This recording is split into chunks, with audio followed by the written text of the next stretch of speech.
Sometimes people can be strange creatures.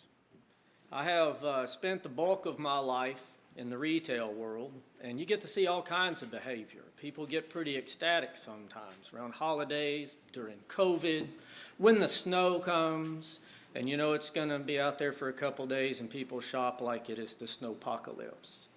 But occasionally in your industry, you might run into a philosopher of sorts, regardless of what your industry might be. And I remember a person telling me once, a long time ago, that people want to spend the least that they can spend on the things that they need so that they have money left to put towards the things that they want. So when it comes to those basic needs of life, it seems like we want the best value we can get on that because, we have to have them. But if I have to spend everything I've got on my needs, I never can get to my wants, right?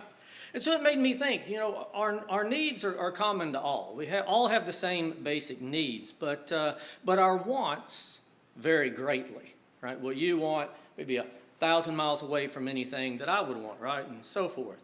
So I noticed from that we tend to set different values on things. And I want to talk to you a little bit tonight about value. And what one such thing would be this little apparatus right here, which is like a 90-year-old pocket knife, okay? But this is no ordinary pocket knife. No, this is a Boy Scout knife from the mid-1930s. But there's more. This particular pocket knife belonged to my grandfather. And I wouldn't have known anything about this pocket knife except he took me fishing when I was the age of Tim, and he would always get this thing out to work the line and do everything that he did with it. So this can be bought on eBay, or one like it, should I say, for $20 to $40, depending on how nice a one you want. This one is not for sale, regardless of what you offer me, because it has a sentimental value, not just a monetary value. And so sometimes we value things based on this sentimental value. You remember the old saying that beauty is in the eye of the beholder? It's as true as it can be. You'll see one thing and you'll see absolute beauty, and I might look confused. And so value is the same way. Sometimes value, or price as it were, is in the eye of the person that's looking at this thing. Sometimes it's just a rare item. It's a one-of-a-kind sort of thing. But we establish value some way or the other. So if you've ever been to a flea market, or if you've ever perused on eBay, a lot of times there's an asking price. That's what they want for it. But do you want to give them that for it? That's the question. So you come back, like my father-in-law would, with a bid price, through the floor. Nowhere close to what the guy's hoping to get for it. But somewhere in the middle is this selling price, or the value that you both can agree on that this thing is worth. Now, the Bible might give us a little different perspective on value. I want you can open to Luke 15. A few of the stories we're going to look at real quick are there. But Luke chapter 15, get the story of a lost sheep. I'm going to assume that it's pretty safe to say that none of you have a sheep. You might. Jason's got a few animals running around on his place. But surely somebody in here has a dog or a cat or something like that. Have you ever lost your dog? Have you ever seen the flyers for lost dog? People treat their dogs like their children, and they miss their dog if it's lost. So you might understand the sentiment then of the one that had this lost sheep and was concerned about it. And you read a little further down verses 8 through 10 there in Luke 15, and it talks about a lost coin. There's probably not anybody in this room going to get too worked up if a quarter rolls under your couch and you can't find it. But have you ever lost your wallet? Have you ever misplaced your purse and gone looking for it? I know some of you have, because I've been around when it's happened. So you get kind of scared, right? So now you understand the urgency. Now you understand the worry. Now hopefully nobody falls into the next category of the lost child. That's a little scary. I just flashed into my head, but Mary and Joseph turned around a few days after they left town and couldn't find little Jesus. And they were a little scared, right? That's a scary thought. There's been movies on the subject of leaving children behind and losing them. So we can probably kind of understand that sentiment just a little bit, but surely there's more value to a lost dog or sheep than there is simply a lost coin. And surely there's more value in the lost child than all of those things combined, right? So we have different values, different magnitude of value. So the scripture reading tonight came out of Matthew chapter 13. And it's a field, but it's not a field like any other. It might be good pasture land for some flocks or some herds or something. But this particular field, the buyer has some knowledge about this field. It's got some additional value. Somebody buried some hidden treasure there. So he's probably ready, since he knows about that treasure, to go down there and not really have to haggle with the guy over the price that he's asking, because he knows a secret about what's in that land. And likewise, the text that followed, this merchant deals in pearls all the time. We've got diamond dealers and stuff. Now they go all over the world looking for these diamonds, the clearest and the biggest and the best, right? This is what they do for their trade. And this gentleman, that's his business, but he came across this pearl of great price, and he thought, this is the one. This is the one. Yeah, I can set myself up for life if I can get hold of this pearl of great price. So you see, it had an increased value. It was worth more. So these things might be in the Bible to kind of help us establish a spiritual value. And you say, well, why would you need to establish a spiritual value? So you might know my next question, right? The question is, what would you give in exchange for your soul? Now, in this room, we talk about souls a lot, and you know what's going on. To the average person in the world, what's a soul? I can't see it, touch it, taste it, smell it. What's soul? What are you talking about, right? To such a person, I might have to take them to the book of James and explain to, where there he's talking about faith, without works is dead, but he makes a comparison that the body without the spirit is dead. So you see, you may not touch it or taste it or smell it, but it's what's keeping you alive. Because when the soul separates from the body, we die. So it has a value. Now, is there a monetary value? That's the biblical question. Is there anything that you can give in exchange for that soul? How do you establish the value of a soul? Turns out, like we do everything else, there's a bid price and there's an ask price.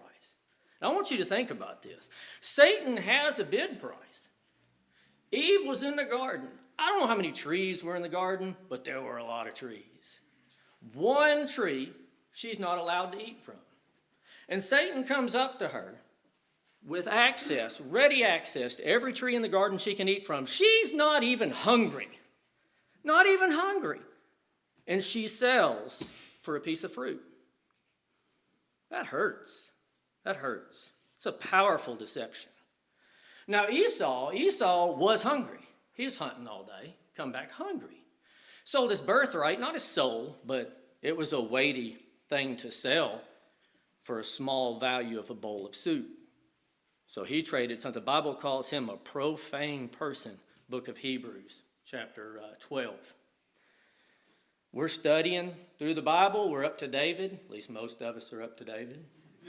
And at any rate, I noticed that David's got these couple of wives, and they're hanging out in this place called Ziklag. Next time we read about David, he's got like 4 more wives and 4 more sons, or at least 4 more ladies and 4 more sons. But he's got more than he can handle for sure. What did David sell for? Bathsheba, another woman. So just like Eve had all the fruit she could ever eat, sold for a piece of fruit, David, who had, more women than anybody needs to even attempt to manage, and deal with, and he sells for yet another woman.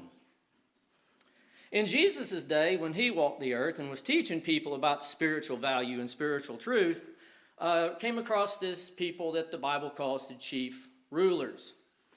Well, the chief rulers had a price. It says that they loved the praise of men, right, more than the praise of God. That comes out of John chapter 12. So reputation mattered to them, being honored mattered to them, being, say, popular mattered to them, but the approval and the acceptance and the love of man was just of a greater value to them than the case would be with God. So just looking at those few examples, and obviously the Bible's full of them, what is or what was your price? What got you? What got you? Something got all of us, right? And I know we can substantiate that. Because, Romans chapter 3 tells us, all have sinned and come short of the glory of God. So that in and of itself is not a thing to say, to be ashamed of between one another, because we've all done that. Surely we have shame in the eyes of God, right? But that's the bid price. That's what Satan's willing to, he'll give you a piece of fruit.